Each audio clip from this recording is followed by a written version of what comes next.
বন্ধুরা good morning, Radhe Radhe. বলেছি না কোনো ভিডিও মিস করতে দেবো না। আজকের ভিডিওটা হচ্ছে নীল পুজোর ভিডিও। তো ঠাকুরের জায়গাটা সবার প্রথমে পরিষ্কার করে নিলাম, কয়েকদিন তো পুজো দিইনি সেই কারণে। সোনাই সকালের খাবার টাওয়ার খেয়ে দেখো জায়গাটা মুছে নিচ্ছে, বলছে তুমি আজকে উপোস করে আছো, এসব কাজ করবে না। ছেলে বড় হয়ে গেছে, দেখেও ভালো লাগলো। এরপর সোনাইকে নিয়ে চলে গেলাম স্কুলে। সোনাই নীল পুজোর দিনও পরীক্ষা ছিল, অনেকক্ষণ বসে থাকার পরে সোনাইয়ের পরীক্ষা হলো, তারপরে বাড়ি নিয়ে আসলাম। স্কুল এমন কিছু দূরে না, কিন্তু এত রোদ উঠেছিল যে রোদের মধ্যে আমার চোখ মুখ পুরো অন্ধকার হয়ে গেছিলো। তাই বাড়ি এসে একটু আগে বসে নিলাম, তারপরে রেডি হয়ে নিয়েছি, যাবো গঙ্গা স্নান করতে। চলে এসেছে আমার বাবার পক্ষীরাজ, উঠে পড়লাম পক্ষীরাজের পিঠে। তারপরে রওনা দিলাম আমরা আমাদের গন্তব্যের জন্য। প্রথমে অনেক জায়গার কথা ভাবা হলো, মঙ্গল পাণ্ডে যাবো, রাসমণি ঘাট যাবো, অন্নপূর্ণা ঘাট যাবো, কিন্তু সবার শেষে সেই আমার প্রিয় জায়গাতেই গেলাম, নবাবগঞ্জ ঘাট, যেখানে একদম ভিড় ছিল না সত্যি কথা বলতে। আর স্নান করেও বেশ শান্তি হলো। দেখো কী সুন্দর জলটা পরিষ্কার। সোনাই তো ছক্কা মেরে দিল, দেখো ডুব দিয়ে নিল।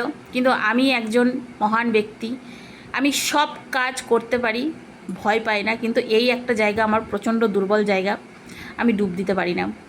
ওই জন্য আমার মা গিয়ে দেখো দাঁড়িয়ে আছে। প্রথমে দিদিকে ডাকছিল, তারপর মা গেল, হাতে করে করে কোনোভাবে চানটা করে উঠে পড়লাম। মনে হলো যেন কত বড় কাজ করে ফেলেছি, বিশ্বাস করো।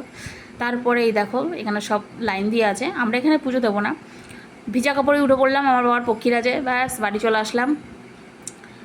কপালটা এত খারাপ দেখো, আজকেও গেট পড়ে গেছে রেল লাইনের। যাক, বাড়ি এসেই রেডি হয়ে পড়লাম, এদিকে সাজগোজের পালা চলছে। তারপরে বেরিয়ে পড়লাম আমরা আমাদের উদ্দেশ্যে। বাবার মাথায় জল ঢালবো, এই যে নিয়ে নিয়েছি 3 জনার সব দুধ, গঙ্গা জল, ফুল ফল সব নিয়ে উঠে পড়ছি। এই ভিডিওটা আমার দিদি করে দিচ্ছে, আর খুব বকবক করছিল, কী সব বলছিল, ওগুলো শোনাচ্ছি না। তো যাই হোক, সবাই রেডি হয়ে নিয়েছি। আর আমরা না মানে অনেক বছর পর পর কাপড় পরি, তো তাই আমার বাবা ভাই আমাদেরকে এই অবস্থায় দেখলে একটু অবাকই হয়ে যায়, আমরা নিজেরাই অবাক হয়ে যাই, সেটাই বলাবলি করছিলাম। দেখ চলে এসেছি বাবার পক্ষীরাজে করে আবার মন্দিরে এসে, এই যে এখানে সব এক এক করে জল ঢেলে নিলাম। প্রথমে মা, তারপর দিদি, আর সোনাই গিয়েই দেখো ওর ডামরু পেয়ে গেছিলো, বলছে আমি ডামরু বাজিয়ে নিই। সোনাই কিন্তু ভোলে বাবার বড় ভক্ত, এই দেখো দেখেই বুঝতে পারছো। দিদিও এখানে জল ঢেলে নিল, তারপরে পালা আমার। আর আজকের ভিডিওটা কিন্তু আগেই বলছি অনেকটা বড় হবে, কেউ যেন স্কিপ করো না, একটু কষ্ট করে দেখো, একটু বড়, কারণ আমি এত বড় ভিডিও দিই না, যেহেতু পুজোর ভিডিও একদম গঙ্গা স্নান থেকে পুরো জল ঢালা অবধি, তাই।